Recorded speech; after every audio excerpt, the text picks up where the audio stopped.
Hi guys, flex lang din ako ang kaganapan atong birthday sa akong ate sa among mama Iba na ika-50 anyos niya na pag birthday muna siya guys.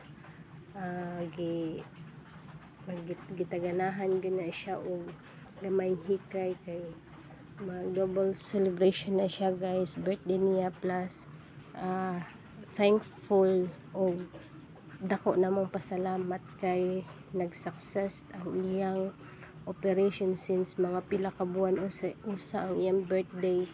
Na siya gipamati ang among mama Iba na siya bukol na kinahanglan tangtangon sa ovary ug sa iyang matris, and thanks God successful ang iyang operation. So nag-decide yun ang iyang mga anak na pasalamat sa grasya, sa kadugang sa kinabuhi, pasalamat sa successful na operation ug ang pagbalik sa kabaskog sa lawas sa among mama Iba. Muna siya guys ang kaganapan na hikay ginagmay ra gud guys, mga kanang nanggiing mapinubday na hikay.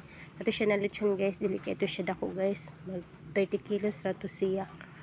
Gikan na sa to dito sa akong manghud kay naman sila buhi ya, lay biko naghumba nga among mama Binis.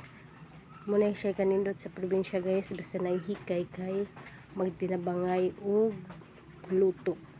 Among mama Ibon ta guys, muna permanente na mo tigluto niya kay mag-upa man lang siya na operahan, so na may back up. Muna siya guys, salamat sa Ginoo sa successful operation ni mama Iba ug sa pagbalik sa kahimsog sa iyang lawas. Thank you Lord, thank you Lord, ug sa tanan sa iyang mga anak. Thank you ani, salamat.